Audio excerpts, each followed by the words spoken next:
I'm Michael Davis and I run an educational charity called Parallel Histories. We promote the study and discussion of controversial historical conflicts in the classroom. Our method is to narrate the history of a conflict from both contrasting perspectives and then challenge the students to come to their own view through a process of analysing the evidence and then debating it. What I'll show you in the next 10 minutes is first how the Oracy element is crucial in the broader learning process, and second, how to run a parallel histories debate in your classroom or online. Just a quick bit of background. We set up the charity to counteract a problem, which was that controversial topics were disappearing from the school curriculum at the same time as attitudes in society were becoming ever more polarised. We want to get controversial subjects back into the school curricula. We want students to be able to debate robustly but respectfully, and we aim to give teachers the tools they need to help make all this happen. The most incendiary topic in the classrooms at the moment is the contested history of Israel and Palestine, which is why it's almost disappeared from the syllabus, and that's why we've chosen it. We thought if we can show how to successfully debate this contentious topic in the classroom, teachers will be confident about debating almost anything. The debate element is a crucial part of this three-step process, which repeats every week. First, tell them the topic they're going to be debating and then lay out both sides as faithfully as you can, avoiding editorial comment. Get half the class to learn one side and half the other. Acquiring this knowledge is useful in itself, but it will make the debate that much richer. Second, make them critically evaluate the evidence supporting their case. Get them to assess the relative merits of all the evidence at their disposal. Which evidence carries more weight and why? And third, run the debate in class, bearing in mind two key principles. First, that everyone must speak. I'll explain how to make that work later. And second, that the following week you'll need to ask the students to swap sides for the next round.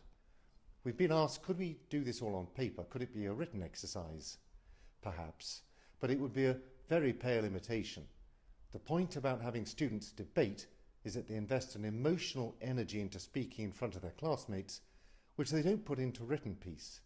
They find themselves becoming real advocates for their side, and so when you ask them to swap and embrace the evidence and arguments from the other side, there's a wrench, there's a real head-shaking moment. So, wow, both sides can make good arguments, both sides have evidence, so if someone disagrees with me, they may feel they have good reasons. And of course, that's a lesson which has wider application in life generally.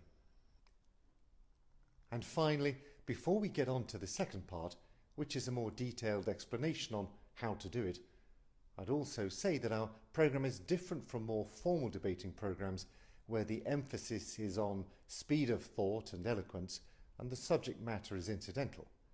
We believe it's important to make the debates content-rich, really built on a thorough examination of source evidence, and with the shared goal that this debate exercise, this exchange of ideas, is aimed at us all getting a better understanding rather than one team winning a debate competition. What I'll now explain is how you could run a parallel histories programme in your classroom. The key elements are all accessible from the website, and they are a scheme of work with a debate question every week, videos and source packs, and debate guidelines. The scheme of work is flexible. You can use anything from 3 to 8 weeks on it. If you have just 3 weeks, then we'd recommend that you focus on weeks 1, 2 and 6.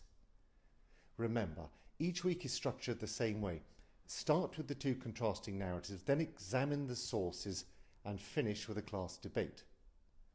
We found that having a debate in class every week for several weeks in a row is great for building students' skills and confidence, as they have the chance to improve from week to week and they can see and feel their own improvement. There's a video which introduces each week and each debate, and it tells the background history as two competing narratives. The videos are mobile friendly and teachers can set this as a homework or ask students to watch them on a device in class. You can ask half the class to watch the Israeli or Jewish narrative and the other half to watch the Palestinian or Arab narrative. Inside each video there are 20 pieces of source evidence, 10 for each side of the narrative.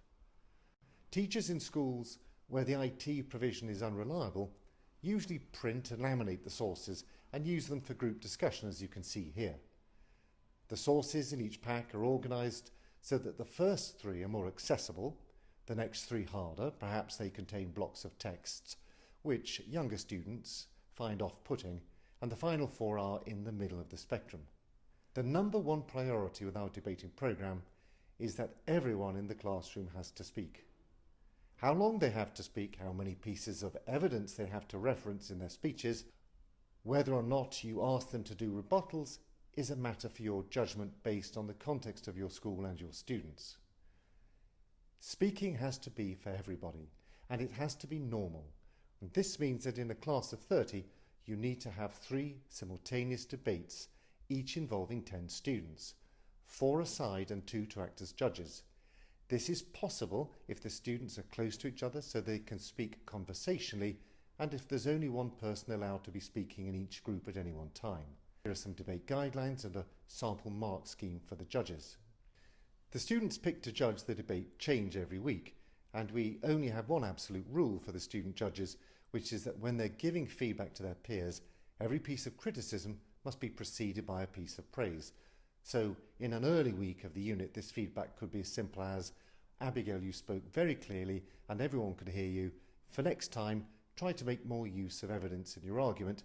And as time goes on, feedback becomes more developed. There's a sample mark scheme the judges can use. COVID restrictions have complicated debating in some schools, but if face-to-face speaking and group work is not possible, then you can turn this into an extracurricular activity and take it online. We run a regular series of digital debates involving schools across the UK, France, Ireland and further afield, and we're always looking for new schools to sign up. That's it for now. If you want to know more, just Google Parallel Histories or simply send me an email at michael@parallelhistories.org.uk. Best of luck, everyone.